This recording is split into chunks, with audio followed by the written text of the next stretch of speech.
Sir నమస్తే అండి. ఏం పేరు సార్ మీ పేరు? సిద్ధేశ్వర్ లోకలే లోకల్ ఇది ఇది ఏమంటారు? కుతుబుల్లాపూర్ కుత్బుల్లాపూర్ నియోజకవర్గం జగదిగుట్ట. అన్న ఏం లేదు, ఇప్పుడు సర్వే చేస్తున్నాను. ఇప్పుడు జిహెచ్ఎంసీ ఎన్నికలు వస్తున్నాయి, ఇది లోకల్ మన కార్పొరేటర్ ఎన్నికలు. ఇవి డివిజన్లు పెరిగాయి, ఇప్పుడు సీట్లు కూడా పెరుగుతున్నాయి. సో మరి ప్రధానంగా చూస్తే అన్ని పార్టీలు పోటీ పడుతున్నాయి. కాంగ్రెస్, బీఆర్ఎస్, బీజేపీ అండ్ కవిత ఆవిడ, తర్వాత అదేవిధంగా మన దాని పేరు పవన్ కళ్యాణ్. ఒక ఓటర్గా మీ అభిప్రాయం ఏంటి? ఎవరు గెలిచే అవకాశం? నాకు ఎక్కువ శాతం టీఆర్ఎస్ఏ వస్తుంది. కేసీఆర్ వస్తారు. బీఆర్ఎస్ ఇదివరకు 2 మాటలు అదే వచ్చింది, మళ్ళీ అదే వస్తుంది. లేదు 90% అయితే లేదు, ఎక్కువ శాతం బీఆర్ఎస్కే వస్తుంది. సో మరి కాంగ్రెస్ అప్పుడు అధికారంలో ఉంది, ఏం పని చేస్తలేడు కదా, అంతే కదా. పోయేటోళ్ళే పోతుంది, చేసేటోళ్ళు ఒప్పుకునేటోళ్ళు కూడా చేసేది ఒకటి, తినేటోడు తింటాడు, పని చేసేటోడు చేస్తలేడు, అంతే. 6 గ్యారంటీలు నేనేం చెప్పలేను. ఎక్కువ శాతం అయితే కరెంటు ఒకరి కొంతమందికి వచ్చింది, కొంతమందికి రాలేదు. వాటర్ సప్లై కూడా కొంతమందికి బిల్లులు వస్తున్నాయి, కొంతమందికి బిల్లులు రాలేదు. ఏదైనా చేస్తే కరెక్ట్ చేయాలి, సగం పని చేయకూడదు.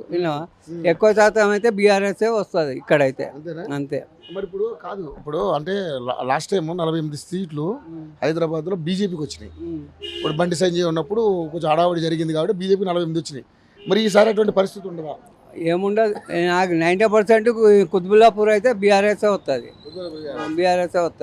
ఇక్కడ వాటర్ సమస్యలు కానీ, ఆ రోడ్డు సమస్య కానీ అయితే ఇప్పుడు ప్రాబ్లం అవుతుంది. 2 రోజులకు 3 రోజులకు ఒకసారి వస్తుంది. ఇదివరకు కాంగ్రెస్ బీఆర్ఎస్ ఉన్నప్పుడు, ఇప్పుడు రేవంత్ రెడ్డి వచ్చాక నీళ్ళ ప్రాబ్లం అయింది, కరెంట్ ప్రాబ్లం అయింది. ముందుకు ఏం లేదు, కరెంట్ లేదు, ఏ ప్రాబ్లం లేదు. ఇప్పుడే కరెంట్ ప్రాబ్లం, ప్రాబ్లం ఉంది, పోతుంది. రోజు 2 మాటలు పోతుంది. 200 యూనిట్లు ఫ్రీ అన్నాడు కదా. 200 ఫ్రీ అంటే కొందరికి వచ్చింది, కొందరు రాలేదు. అందరికి కరెక్ట్ చేయలేదు, అందరికి కరెక్ట్ చేయలేదు. ఇక గ్యాస్ కూడా పైసలు ఎన్ని పడుతున్నాయి ఏం కాదు. ఇదివరకు అకౌంట్లో పడేది, అకౌంట్లో కూడా ఎవరికి పడతానే ఎవరు పడతలేవో తెలియదు. వేస్ట్ పాత పద్ధతే బాగుండే. మరి ఇప్పుడు ఎన్నికలు మళ్ళీ వస్తున్నాయి కాబట్టి మరి బీజేపీ కూడా ఒక అవకాశం ఇవ్వాలని ప్రజలు ఏమైనా అనుకుంటున్నారా? కొంచెం ఉంది, 50% ఉంది బీజేపీకి, లేదని అంటలేను. మోడీ వలన కొంచెం ఉంది. ఇప్పుడు బీఆర్ఎస్ ఎట్లుందో మోడీకి అట్లుంది, రేవంత్కి లేదు అనుకుంటా. లేదు, పోటీ రారు, ఎవరు వచ్చినా రారు. ఈ కుతుబుల్లాపూర్లో ఎవరు వచ్చినా రారు. ఏబీ బీఆర్ఎస్ అన్నా బీజేపీ అన్నా పక్కా రెండిట్లకే పోటీ ఉంది. కాంగ్రెస్ పోటీలో లేదా? లేదు. సో మరి ఇప్పుడు ఓట్లు తీసేస్తున్నారు, ఏది ఎస్ఐఆర్ అని దొంగ ఓట్లు తీసే కార్యక్రమం జరుగుతుంది. సో దాన్ని ఎలా చూస్తారండి మీరు?